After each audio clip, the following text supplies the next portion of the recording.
Shalom, selamat pagi anak-anak yang dikasihi Tuhan. Pada hari ini di pelajaran PKN kita sudah memasuki bab ketiga. Nah, bab ketiga ini kita sudah masuk ke perumusan dan pengesahan Undang-Undang Dasar Negara Republik Indonesia tahun 1945. Dan tujuan pembelajaran kita hari ini ada dua. Yang pertama, siswa-siswi mampu mendeskripsikan perumusan Undang-Undang Dasar Negara Republik Indonesia dalam sidang kedua BPUPKI. Dan yang kedua, siswa-siswi mampu mendeskripsikan pengesahan Undang-Undang Dasar Negara Republik Indonesia tahun 1945. Setiap negara pasti memiliki aturan atau tata tertib kehidupan bernegara. Aturan atau tata tertib dalam kehidupan bernegara sering disebut sebagai konstitusi. Konstitusi adalah dasar hukum yang menjadi pegangan dalam penyelenggaraan suatu negara. Konstitusi terbagi menjadi dua, yaitu konstitusi yang tertulis dan konstitusi yang tidak tertulis. Konstitusi yang tertulis adalah aturan-aturan pokok dasar negara, bangunan negara, dan tata negara yang mengatur kehidupan satu bangsa di dalam persekutuan hukum negara.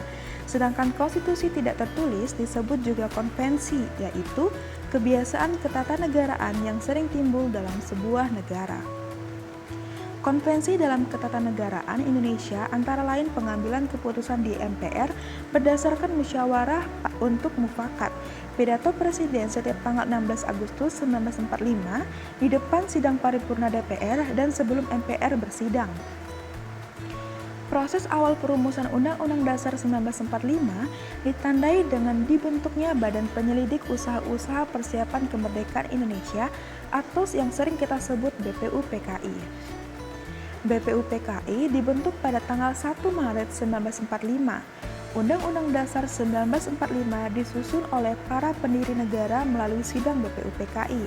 Sidang BPUPKI kedua dibentuk 3 panitia kerja. Yang pertama, Panitia Perancang Undang-Undang Dasar yang dipimpin oleh Insinyur Soekarno. Yang kedua, Panitia Ekonomi dan Keuangan yang dipimpin oleh Muhammad Hatta. Dan yang terakhir adalah Panitia Pembelaan Tanah Air yang dipimpin Adi Kusno Cokro Sujoso.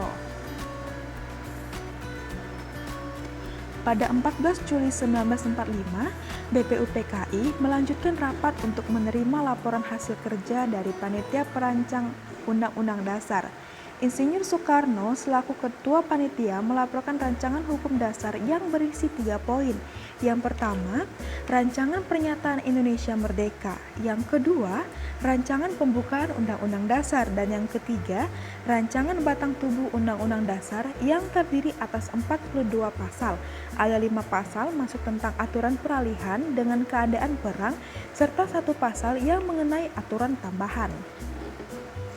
Sidang BPUPKI pun dilanjutkan pada tanggal 15 sampai 16 Juli 1945. Sidang BPUPKI pada tanggal tersebut bertujuan untuk membahas lanjutan rancangan batang tubuh Undang-Undang Dasar. Akhirnya, pada tanggal 16 Juli 1945, seluruh anggota BPUPKI menyetujui rancangan pembukaan hukum negara Indonesia Merdeka. Tahap-tahap perumusan Undang-Undang Dasar ada 2. Yang pertama, perumusan rancangan pembukaan hukum dasar. Yang kedua, perumusan batang tubuh Undang-Undang Dasar. Nah, pada dasarnya perumusan rancangan pembukaan Undang-Undang Dasar merupakan rangkaian dari pembahasan tentang dasar negara. Kegiatan itu dimulai sejak BPUPKI pertama pada tanggal 29 Mei 1945 sampai 1 Juni 1945. Untuk mempelajari dan menampung saran yang telah disampaikan oleh beberapa anggota sidang pertama BPUPKI, dibentuklah Panitia 8. Pada tanggal 22 Juni 1945, Panitia 8 mengadakan rapat gabungan dengan anggota BPUPKI yang ada di Jakarta dan Badan Penasehat Pusat yang ada di Jepang.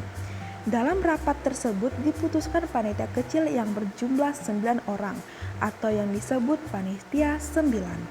Akhirnya pada tanggal 16 Juli 1945, seluruh anggota BPUPKI menyetujui rancangan pembukaan hukum dasar negara Indonesia Merdeka. Yang kedua, pengesahan Undang-Undang Dasar Negara Republik Indonesia tahun 1945. Sehari setelah proklamasi kemerdekaan Indonesia, Panitia Persiapan Kemerdekaan Indonesia atau PPKI yang menggantikan BPUPKI melaksanakan sidang yakni pada tanggal 18 Agustus 1945. Dalam persidangan PPKI tanggal 18 Agustus 1945 dihasilkan 3 keputusan. Yang pertama, mengesahkan Undang-Undang Dasar 1945, menetapkan Insinyur Soekarno sebagai Presiden dan Dr. Randus Muhammad Hatta sebagai Wakil Presiden Indonesia, dan yang terakhir membentuk Komite Nasional Indonesia Pusat. Sidang PPKI telah melakukan beberapa perubahan rumusan pembukaan Undang-Undang Dasar Naskah Piagam Jakarta dan rancangan batang tubuh Undang-Undang Dasar hasil sidang kedua BPUPKI. 4 perubahan yang disepakati tersebut antara lain, yang pertama, kata mukadimah diganti dengan kata pembukaan. Yang kedua, sila pertama yaitu ketuhanan dengan kewajiban menjalankan syariat Islam bagi pemeluk-pemeluknya diganti dengan perumusan ketuhanan yang Maha Esa. Yang ketiga, perumusan pasal 6 Undang-Undang Dasar yang berbunyi Presiden ialah orang Indonesia asli yang beragama Islam menjadi Presiden ialah orang Indonesia asli. Dan yang terakhir, pasal 28 Undang-Undang Dasar 1945 yang berbunyi negara berdasar atas ketuhanan dengan kewajiban menjalankan syariat Islam bagi pemeluk-pemeluknya diganti menjadi pasal 29 Undang-Undang Dasar 1945 yang berbunyi negara berdasar atas ketuhanan yang Maha Esa. Nah, sekian pembelajaran kita hari ini. Ibu harap kalian bisa mengerti apa yang Ibu sampaikan. Jika ada yang kurang mengerti, boleh komen di bawah atau chat langsung dengan Ibu melalui media WhatsApp. Nah, sekian pembelajaran kita. Selamat dan semangat belajar. Tuhan Yesus memberkati.